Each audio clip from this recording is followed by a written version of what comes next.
see your thoughts.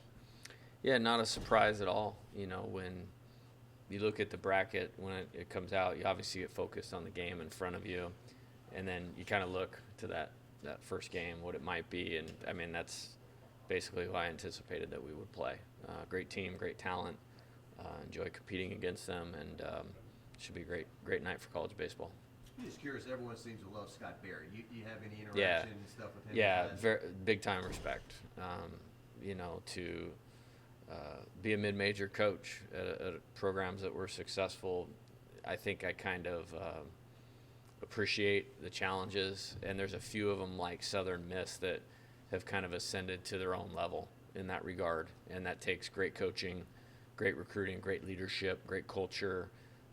The guy's a winner, and somebody that I admire a lot. The ballpark in Omaha is not exactly yes, so can you elaborate what makes it difficult to play there? I think it's bigger, and I think what is a hitter's ballpark? I think maybe it's a little bit relative to what Rosenblatt used to be like, which was a launching pad. So I think it's evolved into more fair recently, and winning baseball is winning baseball, and then there's just creating an awareness of some things that might be unique about it, and so we'll spend some time doing that and make sure we're plugged in and dialed into what we need to do. I think the thing that gets lost of it not being a hitter's ballpark either is if you're in Omaha, you have great pitching, as we do, as all these other teams do. So it's just flat out harder to score when you're facing the opponents that are usually there. You've been out there many times. Is the fly balls and the twilight at Stanford a real thing? Man, that was tough to watch. I mean, for anybody, like no rooting interest whatsoever. A lot of respect for Coach Esker at Stanford. A lot of respect for Coach Pierce at Texas. I recruited Lucas Gordon, the pitcher, harder than probably any player in my life when I was at Arizona, and he chose Texas over us, and so felt bad for him that it ended that way. It's baseball in some ways. I've seen, I guess what I would say is I've noticed that has happened a lot. I mean, in our games throughout the year. I mean, we had a tough sky against ULL, and I mean, Dylan's best player in the world lost a fly ball. Trey lost a fly ball. I feel like it's happened to our opponents like 6 or 7 times this year. I've seen it happen more this year than I've ever seen in my entire life. But you hate it for a game like that, with those two caliber teams, with that on the line to kind of end like that.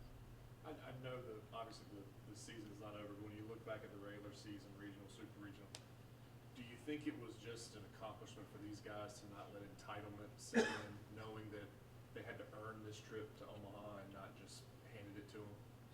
Yeah, I think the accomplishments, I mean, entitlement, it's a good word, and to be the complete opposite of that is a great quality in your team, and that's our team. I mean, they are very mature in their approach. We've been very intentional about our approach, and this is a special deal getting there. I mean, because outside of Riley, Bryce, and Christian, none of the players have been to Omaha, so it's a big accomplishment, and they knew they had to go earn it. With that being said, I mean, we clearly set a goal that is beyond being in the College World Series, and they believe in themselves at a high level. They know what elite preparation looks like. They know what being in the moment looks like. I think they've exhibited that over the past 2 weeks as good as you possibly can. Those things will serve us well with where we're headed and what we're doing. But becoming a team and having a legitimate process that's defined, that they work through on a daily basis, and respecting that. What we talked about going into the super regional is like getting there and having an opportunity to play there is going to be more worth it and more fulfilling because of how they've respected what they need to do. And I'm really proud of them for that. Coach, to that point, coming into the season, we talked about buying into your expectations. So this program, these guys, buying into that, into your stellar role into where you are now. It's everything. And we started talking about it from day one last year. Like, you can wait and see how this goes, this different approach to things, and we're just going to waste time. But I haven't had any pushback fight. It's like, if you want to do it, it's got to be like an immediate trust. And on my end, I know I have to earn that from them. You know what I mean? And how I work and how we prepare and all of those types of things. But let's not waste time. and feeling this thing out. And they didn't do that. And for sure, the guys that are still here that we chose to be here, you could call whatever you want, all in, bought in, buy in. It's at the highest possible level. Like there's been no issue with that. And then not only that, they've pushed it forward themselves as players, and that's where the player leadership with so many guys, Paul, Dylan, Cade, Gavin, Ty Floyd has really emerged in that regard. So it's something, another thing that I'm the most proud of. What was your message to Ty Floyd? Because I know he seemed like he was down when he was walking off the mound. On Sunday? Yes. I thought he did a good job. And, felt like it was 120 degrees on the field. The place was going to be a launching pad that day. I mean, we took the best batting practice I've ever seen, on Sunday. And, I mean, guys were hitting balls that looked like singles that were line drives going over the fence. And it was like, hold on to your hat today. And so I think he did more good than he didn't. And I don't know if that sounded right, but looking at the first inning, and this has happened in several key SEC wins, is he gave up a homer in the first inning. It happened against Tennessee. It happened against Alabama. I think he gave up a second inning homer against Kentucky, and then boom, got himself reset. Leaving the runners on second and third in the first inning was the key point in that game. If you're chasing 3 runs, it's different than you're chasing 1. And we immediately came back out and tied the game. So the most important pitch of the entire game the other night was in the first inning with 2 strikes and men on second and third. And so I kind of turned the focus towards that, and he executed. And we were 2 times through the order. Riley is a completely different look. We felt like scouting, just like with Oregon State the week before, there was a path for him to execute, especially against the top of the order, which is really good for them, and he did. So it was more of just, it was going to be a team effort, kind of going into that game. With Omaha, do you plan your pitching differently because of the extended time, because of more games? Do you do anything differently with that regard? It's not like that anymore because they've gotten rid of some of the off days. And so it's definitely, with the exception of you have a day off after your first game, it's just like a regional. And so I think it had been that way for so long. I think we all just kind of assume. But when you're in bracket 2, there's definitely less downtime. And I actually don't mind that for our team, especially with the way more guys have been contributing. I mean, if you want me to get really picky about the regional or the super regional, I would have liked to have gotten more pitchers in the game that we think are good, So they'll have that chance, in this tournament. I think that's okay for us with the way they're throwing the ball right now. That said, are you happy that you have so many pitchers in the tank, ready to play? I mean, that haven't been touched. Yeah, I think there's a huge benefit of that, especially when you go through a long season, when you go through the intensity of the season, through the SEC schedule. You look back at our SEC opponents and how they finished the year, it kind of brings to light like how difficult that stretch of baseball was. So they got taxed, you know what I mean? And we played 4 games a week every week and never had a losing week the entire season. And to do that, you need guys to execute. And against that schedule, that's tough. So getting a few guys a breather, I would expect some really good performances out of those guys, come this week. Even like a guy like Thatcher who went high pitch count 2 weeks in a row, like it might be the best thing that ever happened, for him to get a breath this last weekend. Do you think every single day about going to Omaha, winning the national championship? And if so, it's not enough just to think about it, visualize it. What do you think about in terms of trying to make that happen? Well, the answer is definitely yes to that question. And what I tell the players is like, you either have goals or you have dreams. If you have dreams, you just think about things. If you have goals, you think about them, and then you go to work very deliberately on how you want to achieve them. And so, yeah, there's a thought, but then it's got to be followed up with action. And for our players, obviously, it's playing in the College World Series, win a national championship, but they also want to play in the Major League someday. Like, if you're coming here, like, that's a thing for you. And so kind of teaching them how to have the self-discipline to make them goals instead of dreams is kind of what we talk about a lot, and how I try to operate from my chair or my position. And I think this team has done a great job of that. And I think if you look at the player improvement, Gavin Guidry switching a position, Cade Beloso, emerging into a legitimate middle of the order, hitter, Jordan Thompson, quality at bat after quality at bat, great defense, Hayden Travinsky. There's so many good stories of that on this team. I think that improvement shows that they have talent, but it also shows the self-discipline to stay focused on the work. And going into this, we'll stay focused on the work. Like, we got our schedule all mapped out of where we're at, what we're doing, and getting prepared to play on Saturday. How have you seen this Tennessee team evolve since the last time you guys played them? Yeah, they made some switches to how they lined up their pitching, obviously, and they have great staff. So, they're going to be able to conserve runs, because of, or save runs, I guess, because they have good staff. Offensively, a lot of the same guys are still playing and are, maybe playing a little bit better, playing confidently. Much like us, they're or maybe a little different than us. They had a very tough stretch to begin. Well, I guess it was the same with us. We had a tough stretch to begin SEC play in terms of who they were playing. They kind of realigned some things in terms of how they were lining up their pitching and have pitched well. But that's not a surprise. It's a good, talented team. As I said earlier, when you look at the bracket and go like, okay, if we're there, who are we playing? My first thought, we're going to play Tennessee. So really not a surprise to me. That's great. It's a great team, great opponent, and honestly don't know that we would rather have it any other way. If you're going to win a national championship, making it even more validating is, playing the best teams. And, just for us, it'll be, we had to beat a team again in the Super Regional that we won a series against. It was a very good team.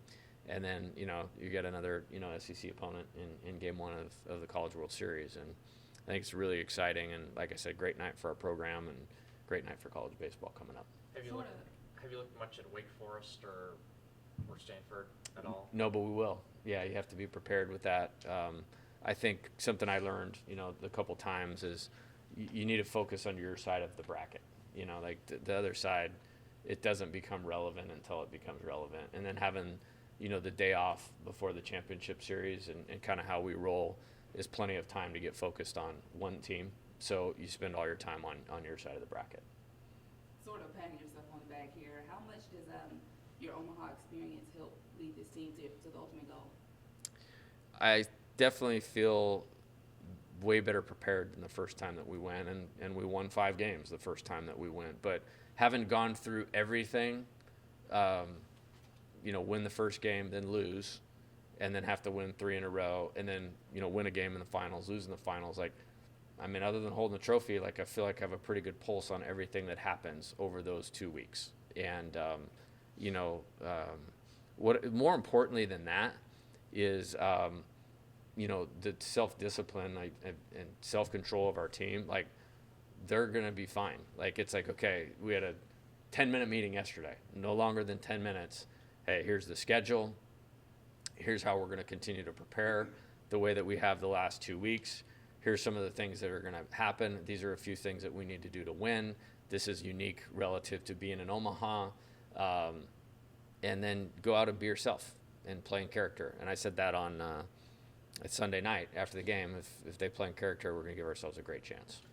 Is there an aspect of Omaha that is unique, that's going to be unique for these guys that you kind of have to drill into them now or over the next couple of days, just so they're used to it and they can sort of expect the flip? Yeah, I think there's a couple things that come to mind. Number one is, it was important the other night that they celebrate winning the Super Regional, and I think it was important to relax yesterday and reset.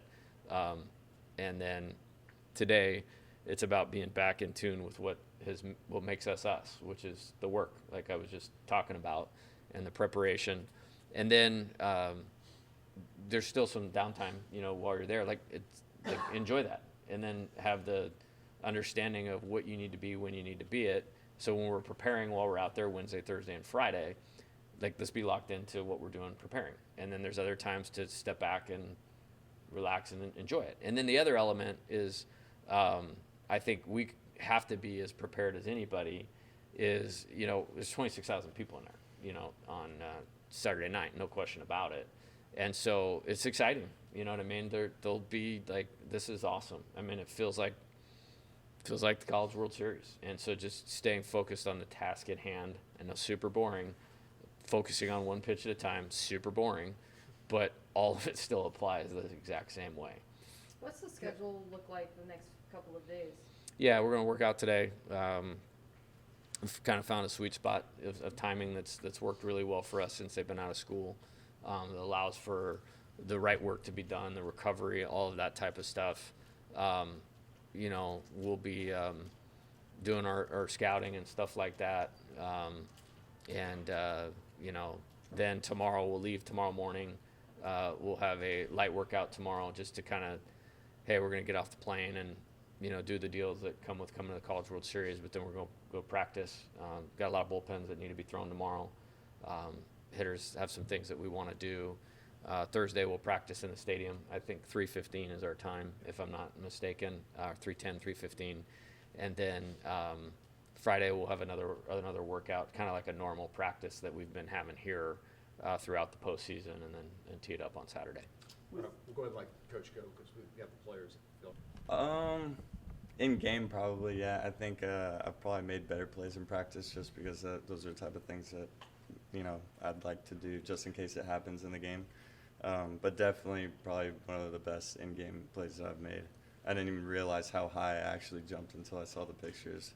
But yeah, it was just one of those moments where, you know, we needed to get the out, and me trying to stop and plant probably wasn't going to be as quick as just getting up and getting it over there as fast as I could. So, yeah, we were lucky enough to get the out.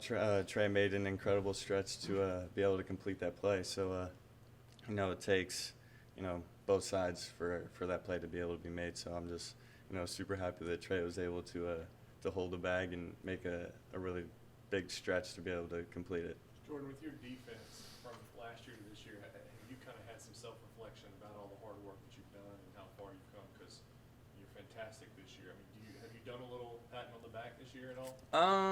I mean, a little bit, just because of, you know, it was kind of rough last year, you know, having to play the way that I did, maybe not being able to get to as many balls or, you know, make the plays that I usually do because of the injury that I had and having to, you know, play after basically having surgery 3 weeks after the season started. But I don't know, you know, I feel like that's something that I'll probably do when the season's over, whenever that comes. But I mean, there's been a couple of times where, like, if I make a cool play or something like that, something that maybe I couldn't have done last year, and I'll see that I'm doing it this year, you know, I'll look at it a couple of times and, you know, think it's pretty cool. But, you know, it's on to the next, and, you know, just keep practicing, trying to get better every single day. That's kind of our thing. So, you know, just not really trying to worry about what's happened before, but continuing to, you know, be where our feet are and continue to get better. When you make a play like that on Sunday, what are sort of the key mechanically to, you know, pulling off something like that? Trusting my preparation, things that we do every day in practice. I mean, I probably made that play like 5 to 10 times in our pregame infield, outfield, just because I knew that if there was an opportunity to do it, I want to be able to make that play. So I think really just trusting my preparation is the biggest thing to be able to make plays like that. You know, being confident in the work that I've put in practice and stuff like that, and just letting it show up on the field. I heard there was like kind of a team players meeting after the SEC tournament, and since then y'all have had some success. So like, what was kind of said in that meeting, and what do you think, did that change the trajectory of this team? Yeah, I think we all could agree on as a team that we probably weren't playing to the standard that we were playing at the beginning of the season, and we really just needed to get back to who we were as a team, and you know, take more pride in every single at bat, every single pitch, and you know, just trying to get the job done, and you know, knowing that these are the last times that this group will ever be together, and you know, we just want to cherish every moment. We don't want to lose. You know, we don't want to stop playing with each other, so we're gonna do whatever it takes on every single pitch to continue playing. For the Who guys, kind of led the meeting, do you remember? Coach had us all together at first, and then after that broke apart, we had a position players held meeting where everyone kind of just chimed in and said their thoughts on what was going on and what we were doing before that made us so special and maybe what we weren't doing at the time. And we kind of just came to a point where it's like, all right, this is all or nothing right now, and we're not looking back. So we kind of just ran with that and just trying to fight every single day to keep playing together. For the guys who have been to Omaha, what have they sort of said about that experience and some of the unique aspects of being there? Yeah, no one on this team. Oh, well, Bryson and Coop have been there, but from previous teams, Christian yeah, was there Christian too, yeah. also. But no one from like my incoming class or like Beloso and that have been there. But we were on teams the past couple of years with guys that had been, and they were just talking about how it's the most incredible experience of their life, and that it's the best atmosphere, best baseball, and it's something that they'll never forget. And I just can't wait to be a part of that. Kentucky's coach talked about the bomb of y'all's order, how tough it is. Is there a pride among y'all? I mean, you and Braden and Pearson about not making it easy? Yeah, I mean, we just take pride in our bats, and we don't want to give away any pitch, any at bat, and we know what the bottom of the order can do for the top of the order. I mean, we don't think of our 7, 8, 9 as 7, 8, 9 hitters. It's more like another 1, 2, 3, because once we can get on base, then you have Dylan who can drive us in, and then you have Tommy who can drive us in, and then you have Trey who's going to get on base and drive guys in. So, it's kind of a no-break type of thing where, we don't want to let off the gas pedal. So every time, someone new comes up to the plate, they're just trying to do their job and get on base so we can just keep the line rolling. In what ways has Paul being on this team changed this team in the short time he's been here? Yeah, I mean, you see what he does on the mound, just from a talent aspect and stuff like that. He's ultimate competitor, but he really brought that leadership quality that I feel like the team needed, and everyone kind of circles around him, and we look to him, and he always knows what to say. He's just one of the best character people that I've ever met, and I'm so glad that he's on our team because he's truly made us better on the field, but better off the field as we've come together as a team and became super close, and he's a big part of that. You can't speak more highly about him for sure. When in your mind did he sort of do something that made you think, oh, that is one of the leaders of our team? Like, when was the thing that made you think? Probably like within the first couple of days. Him and a couple other guys were transfers, obviously, but they didn't come in like transfers. It wasn't that type of thing. It was we want to win a national championship, and these are the things that we need to do to win a national championship. So I think he was fully invested in the team from the first day, and that's exactly what you want, and that's what it takes to be able to get to the point that we want to get to. So I think for him to come in and kind of just right away be a leader for the team, I mean, that's something that not a lot of guys are able to do, or for other guys on the team to be so accepting right away. But it wasn't like that. It was okay, Paul's coming in, he's got this to say for us, and he's going to make us better, and everyone's listening. You could tell when when he speaks, guys listen. Whatever he says, it means something to everyone. So I mean, he's a big part of everything that we've been doing this year. Do your friends and family get a chance to see you play? Yeah, my parents have actually gotten an apartment the past 2 seasons out here in Baton Rouge to be able to watch me play. Yeah. Okay. But my freshman year, my dad was still working, so he wasn't able to be out here like that. I think they came to a opening series my freshman year, and then our Vanderbilt series, and then that was really it. But they've been at every series since. So before you started playing here, your friends and family, maybe from afar, they knew of LSU as this powerhouse baseball, whatever. But what do you think they've learned, and what do you think you've all learned about this place since you started playing? That it's special, that there's nothing else like it. I mean, you see places on the West Coast, and they don't really get that many fans, and then you come here, and a midweek game gets 5,000 to 7,000 people or whatever it is, and then I had no idea what the Super Regional was going to be like with the crowd, but I mean, every pitch it was like the 9th inning with 2 strikes, and we're trying to get a strikeout to end the game. That's how every single pitch of the game was. So I don't know. It was just super cool. You don't get this anywhere else. It's truly a special place to play college baseball, and this is where you want to be if you want to be a winner and you want to continue to play in those big games. I think this is the ultimate place to be able to be. You're talking about off the field leadership with Paul. Can you that mold too? I mean, we all want to talk about what he's done with the bat and everything, but what does he inject into this team from a leadership standpoint, personality? I mean, I saw his shirts on Sunday. Yeah. What has he done for this team? He's been incredible. He's been one of the best leaders on the team, and coming from not playing as much in the beginning of the season to the role where he's been basically playing every single game and doing what he's been doing, it's just you can't speak more highly about him. But during that time when he wasn't playing, he wasn't not working, being away from himself. He was helping everyone who was playing or doing whatever, making guys better. And I think that that's a special part about this team. Like guys that aren't really in there right now or are in and out, it's not like, oh, I'm not playing right now, like I'm not invested.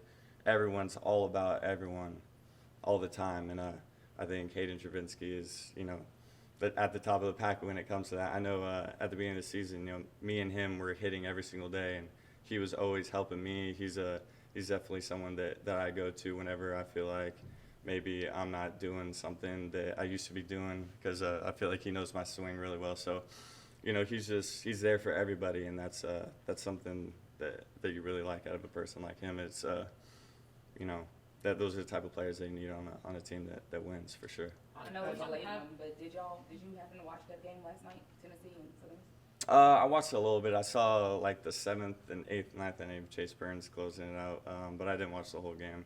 Any thoughts on anything changed on their end since y'all played them last? I think that they've just become more of a complete team.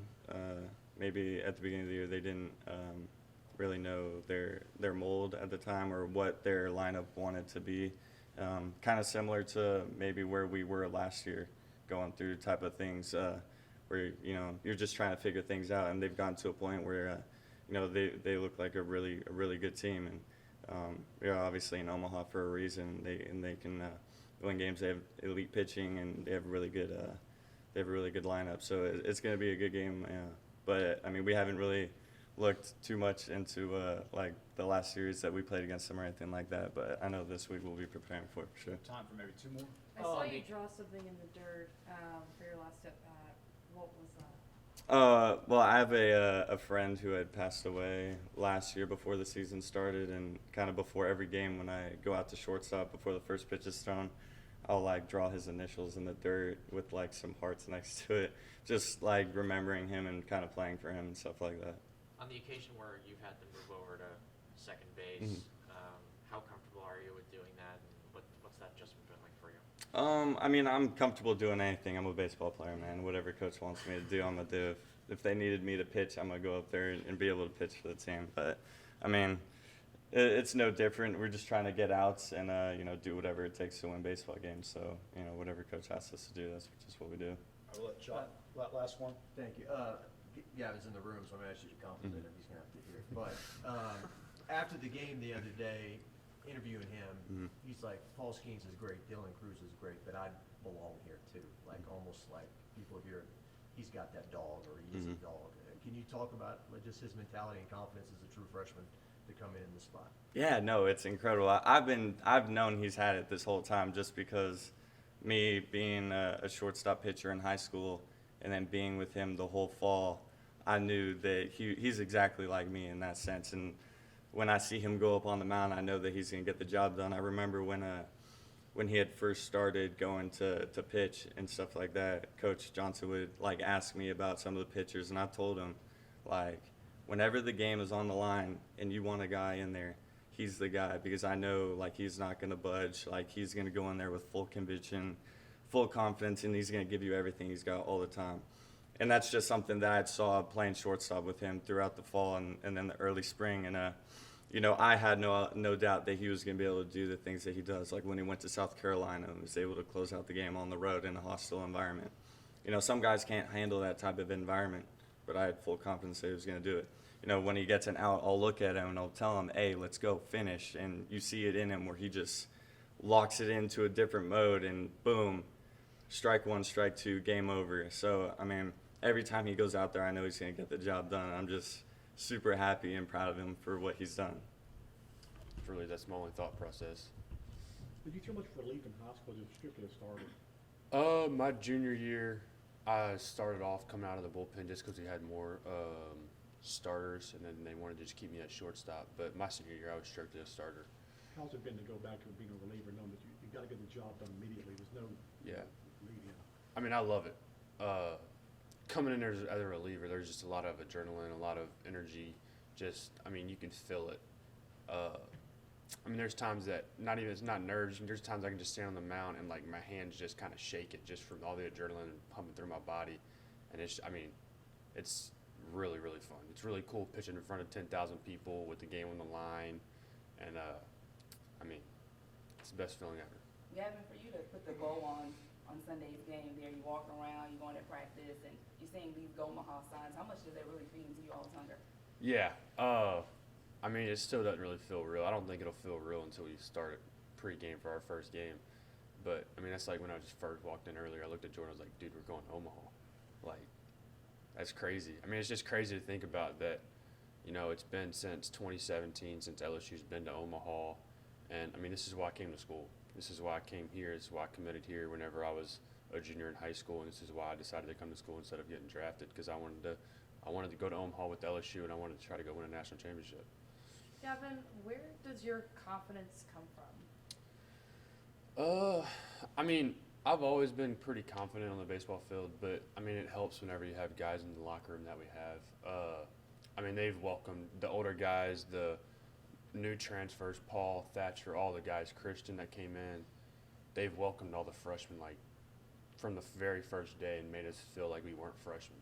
And then we got back from Christmas break, and they kind of told us, you know, like, y'all aren't freshmen anymore. Y'all are just LSU baseball players. Like, it's time to kick it into gear. Like, we need y'all. Y'all's class is really good. Y'all are going to help us win a national championship.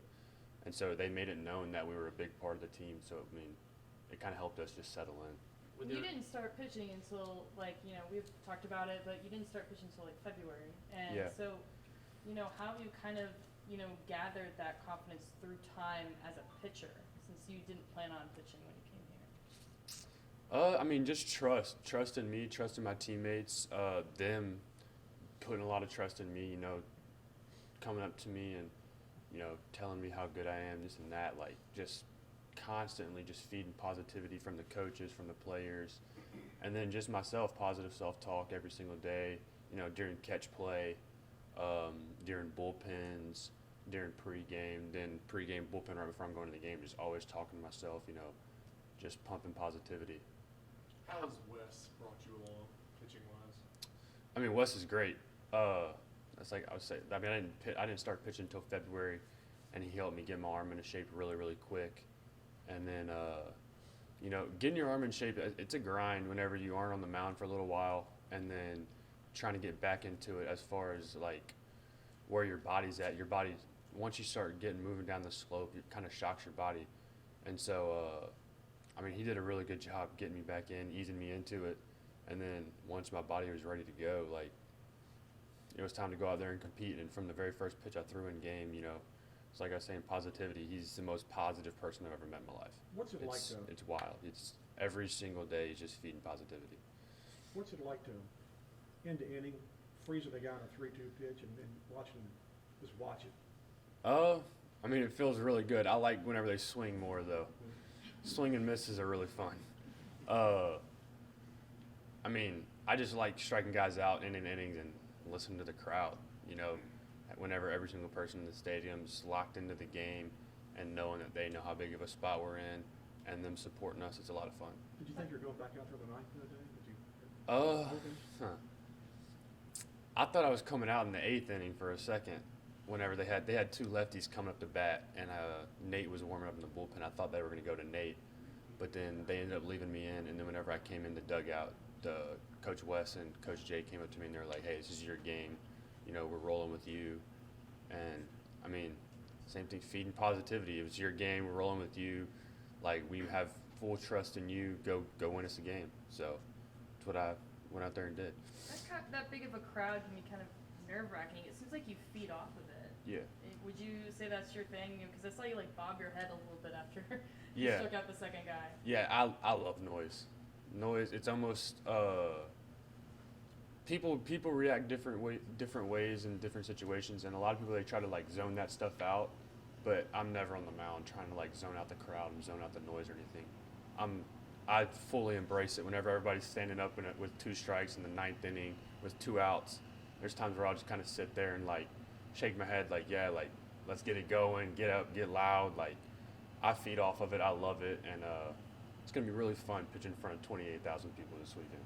Gavin, especially Beginning of if the you year, become Gavin, a, did Jay, what was Jay's picture for this season for the entire team? How did he frame it? And now, did it look like that? I mean, going into Omaha, so that was the goal. You know, our goal from day one was to go win a national championship. That's the goal we set from the very first day, very first practice.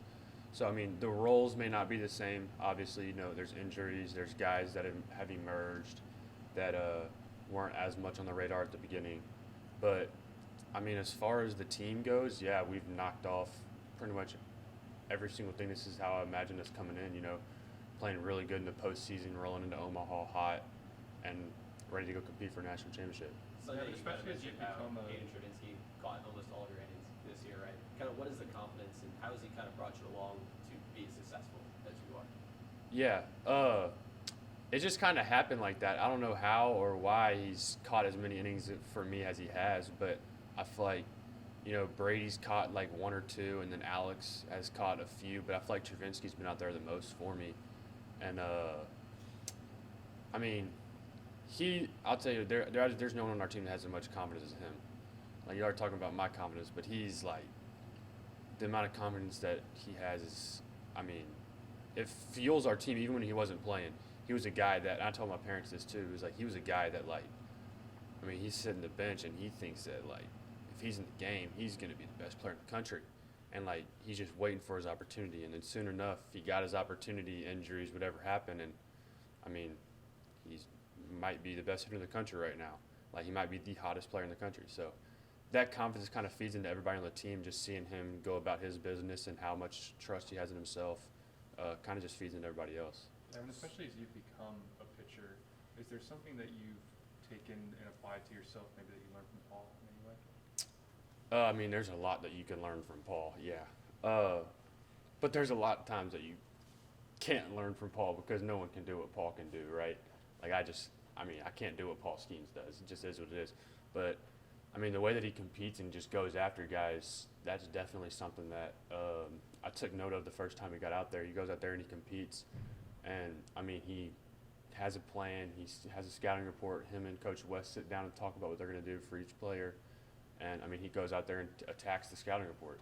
He's going out there and he's just executing pitches and just has full trust in everything that he does. So I just kind of guess bringing that to my game, just going out there and compete with my plan, and whatever happens, happens. When in your mind did he cement himself as the leader of this team?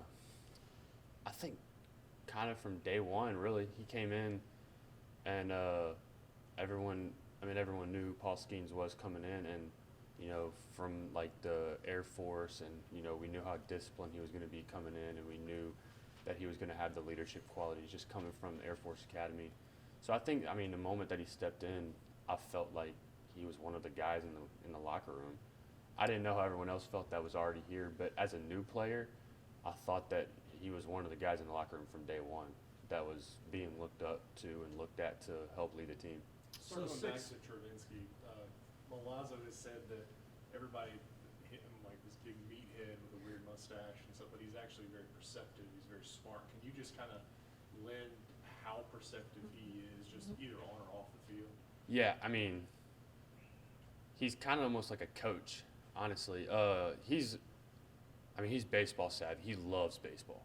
Loves baseball. It's easy to tell that he loves baseball, loves watching baseball, loves learning about baseball. Like, he always is into learning something new when it comes to the game of baseball. So, I mean, I guess watching him play, I guess y'all can't see how much he does understand the game and this and that, but whenever he's catching me, there's times where, like, there'll be a pitch called or whatever, like, let's say just, like, slider low to a lefty or whatever, and he really wants me to throw a slider, but he wants me to try to backdoor it. Like, he'll let me know, kind of get the glove out there and let me know backdoor. And so I guess he sees, and I feel like every time that he's told me to backdoor, it's ended in a strikeout. So, I mean, I guess he sees things from behind the plate that Coach West can't see and just having trust in him whenever he's catching me. So 6 years ago, you were 12, 11, something like Yeah, I that? was probably 13, 12, 13. So were you watching LSU and Kramer and all those guys when Yeah. they went to the finals? No doubt.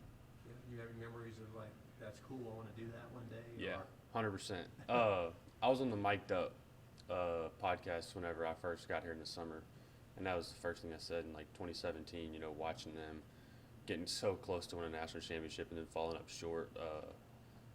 I mean, that's where I wanted to be. I wanted to play in the championship. I wanted to go compete with LSU and compete for a national championship. Those are the guys that I watched playing for LSU growing up, and I mean, I looked up to whenever I was younger playing. You know, Bregman, Kramer, all those guys were the guys that I see as those are the guys that whenever I think of LSU baseball, those are the guys I think of as Bregman and Kramer and Duplantis and all those guys. So, yeah, I mean, being considered in the same category as them, I guess is pretty cool.